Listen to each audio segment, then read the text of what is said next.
യെശയ്യാ പ്രവാചകന്റെ പുസ്തകം 14-ാം അധ്യായം. യഹോവ യാക്കോബിനോട് മനസ്സലിഞ്ഞ് ഇസ്രായേലിനെ വീണ്ടും തെരഞ്ഞെടുത്ത് സ്വദേശത്ത് അവരെ പാർപ്പിക്കും. അന്യജാതിക്കാരും അവരോട് യോജിച്ച് യാക്കോബ് ഗൃഹത്തോട് ചേർന്നുകൊള്ളും. ജാതികൾ അവരെ കൂട്ടി അവരുടെ സ്ഥലത്തേക്ക് കൊണ്ടുവരും. ഇസ്രായേൽ ഗൃഹം അവരെ യഹോവയുടെ ദേശത്ത് ദാസന്മാരായും ദാസിമാരായും അടക്കിക്കൊള്ളും. തങ്ങളെ ബദ്ധന്മാരാക്കിയവരെ അവർ ബദ്ധന്മാരാക്കുകയും തങ്ങളെ പീഡിപ്പിച്ചവരെ വാഴുകയും ചെയ്യും. യഹോവ നിന്റെ വ്യസനവും നിന്റെ കഷ്ടതയും നീ ചെയ്യേണ്ടി വന്ന നിന്റെ കഠിന ദാസ്യവും നീക്കി നിനക്ക് വിശ്രാമം നൽകുന്ന നാളിൽ നീ ബാബേൽ രാജാവിനെ കുറിച്ച് ഈ പാട്ട് ചൊല്ലും. പീഡിപ്പിക്കുന്നവൻ എങ്ങനെ ഇല്ലാതെയായി, സ്വർണനഗരം എങ്ങനെ മുടിഞ്ഞുപോയി. യഹോവ ദുഷ്ടന്മാരുടെ വടിയും വാഴുന്നവരുടെ ചെങ്കോലും ഒടിച്ചു കളഞ്ഞു. വംശങ്ങളെ ഇടവിടാതെ ക്രോധത്തോടെ അടിക്കുകയും ആർക്കും അടുത്തുകൂടാത്ത ഉപദ്രവത്താൽ ജാതികളെ കോപത്തോടെ ഭരിക്കുകയും ചെയ്തവനെ തന്നെ. സർവഭൂമിയും വിശ്രമിച്ച് സ്വസ്ഥമായിരിക്കുന്നു. അവർ ആർത്തു പാടുന്നു. സരളവൃക്ഷങ്ങളും ലെബാനോനിലെ ദേവദാരുക്കളും നിന്നെക്കുറിച്ച് സന്തോഷിച്ചു. നീ വീണ് കിടന്നത് മുതൽ ഒരു വെട്ടുകാരനും ഞങ്ങളുടെ നേരെ കയറി വരുന്നില്ല എന്ന് പറയുന്നു. നിന്റെ വരവിങ്കൽ നിന്നെ എതിരേൽപ്പാൻ താഴെ പാതാളം നിന്റെ നിമിത്തം ഇളകിയിരിക്കുന്നു.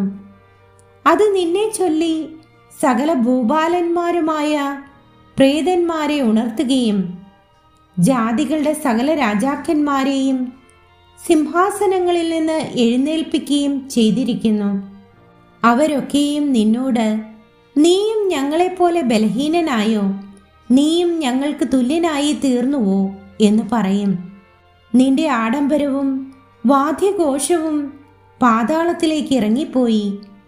നിന്റെ കീഴെ പുഴുക്കളെ വിരിച്ചിരിക്കുന്നു. കൃമികൾ നിനക്ക് പുതപ്പായിരിക്കുന്നു. അരുണോദയ പുത്രനായ ശുക്ര, നീ എങ്ങനെ ആകാശത്ത് നിന്ന് വീണു? ജാതികളെ താഴ്ത്തിക്കളഞ്ഞവനെ, നീ എങ്ങനെ വെട്ടേറ്റ് നിലത്ത് വീണു? ഞാൻ സ്വർഗത്തിൽ കയറും. എൻ്റെ സിംഹാസനം ദൈവത്തിൻ്റെ നക്ഷത്രങ്ങൾക്ക് മീതെ വയ്ക്കും. ഉത്തരദിക്കിൻ്റെ അതിർത്തിയിൽ സമാഗമ പർവ്വതത്തിന്മേൽ ഞാൻ ഇരുന്നരുളും. ഞാൻ മേഘോന്നതങ്ങൾക്ക് മീതെ കയറും. ഞാൻ അത്യുന്നതനോട് സമനാകും എന്നല്ലോ നീ ഹൃദയത്തിൽ പറഞ്ഞത്. എന്നാൽ നീ പാതാളത്തിലേക്ക്, നാശകൂപത്തിൻ്റെ അടിയിലേക്ക് തന്നെ വീഴും. നിന്നെ കാണുന്നവർ നിന്നെ ഉറ്റുനോക്കി ഭൂമിയെ നടുക്കുകയും രാജ്യങ്ങളെ കുലുക്കുകയും ഭൂതലത്തെ മരുഭൂമി പോലെ ആക്കുകയും അതിലെ പട്ടണങ്ങളെ ഇടിച്ചു കളയുകയും തൻ്റെ ബദ്ധന്മാരെ വീട്ടിലേക്ക് അഴിച്ചു വിടാതിരിക്കുകയും ചെയ്തവൻ ഇവനല്ലയോ എന്ന് നിരൂപിക്കും. ജാതികളുടെ സകല രാജാക്കന്മാരും ഒട്ടൊഴിയാതെ താന്താന്റെ ഭവനത്തിൽ മഹത്വത്തോടെ കിടന്നുറങ്ങുന്നു. നിന്നെയോ നിന്ദ്യമായൊരു ചുള്ളിയെപ്പോലെയും വാൾ കൊണ്ട് കുത്തേറ്റ് മരിച്ച് കുഴിയിലെ കല്ലുകളോളം ഇറങ്ങിയവരെ കൊണ്ട് പൊതിഞ്ഞിരിക്കുന്നവനായി ചവിട്ടി മെതിച്ച ശവം പോലെയും നിന്റെ കല്ലറയിൽ നിന്ന് എറിഞ്ഞു കളഞ്ഞിരിക്കുന്നു. നീ നിന്റെ ദേശത്തെ നശിപ്പിച്ചു, നിന്റെ ജനത്തെ കൊന്നുകളഞ്ഞതുകൊണ്ട് നിനക്ക് അവരെ പോലെ ശവസംസ്കാരം ഉണ്ടാകുകയില്ല. ദുഷ്ടന്മാരുടെ സന്തതിയുടെ പേർ എന്നും നിലനിൽക്കുകയില്ല. അവൻ്റെ മക്കൾ എഴുന്നേറ്റ് ഭൂമിയെ കൈവശമാക്കുകയും ഭൂതലത്തിൻ്റെ ഉപരിഭാഗത്തെ പട്ടണങ്ങൾ കൊണ്ട് നിറയ്ക്കുകയും ചെയ്യാതിരിക്കേണ്ടതിന് അവർക്ക് അവരുടെ പിതാക്കന്മാരുടെ അകൃത്യ നിമിത്തം ഒരു കൊലനിലം ഒരുക്കിക്കൊള്ളുവിൻ.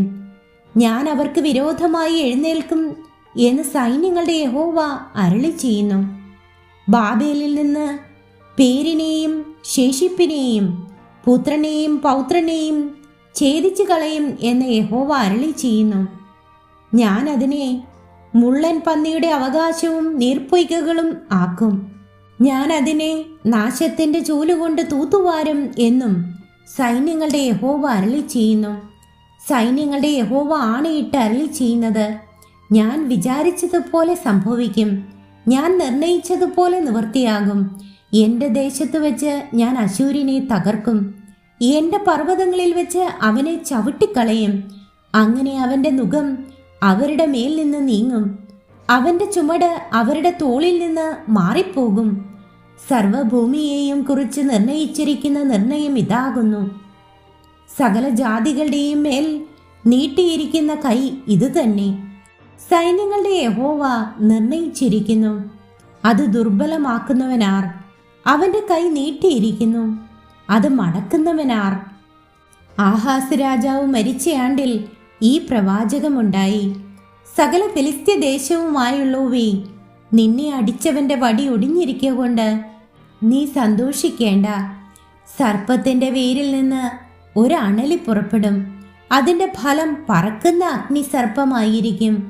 എളിയവരുടെ ആദ്യജാതന്മാർ മേയും, ദരിദ്രന്മാർ നിർഭയമായി കിടക്കും. എന്നാൽ നിന്റെ വേരിനെ ഞാൻ ക്ഷാമം കൊണ്ട് മരിക്കുമാറാക്കും. നിന്റെ ശേഷിപ്പിനെ അവൻ കൊല്ലും. വാതിലേ അലറുക, പട്ടണമേ നിലവിളിക്ക. സകല ഫിലിസ്ത്യ ദേശവുമായുള്ളവേ, നീ അലിഞ്ഞുപോയി. വടക്ക് നിന്ന് ഒരു പുക വരുന്നു. അവൻ്റെ ഗണങ്ങളിൽ ഉഴന്നു നടക്കുന്ന ഒരുത്തനുമില്ല. ജാതികളുടെ ദൂതന്മാർക്ക് കിട്ടുന്ന മറുപടിയോ, യഹോവ സിയോനെ സ്ഥാപിച്ചിരിക്കുന്നു. അവിടെ അവൻ്റെ ജനത്തിലെ അരിഷ്ടന്മാർ ശരണം പ്രാപിക്കും എന്നത്രേ.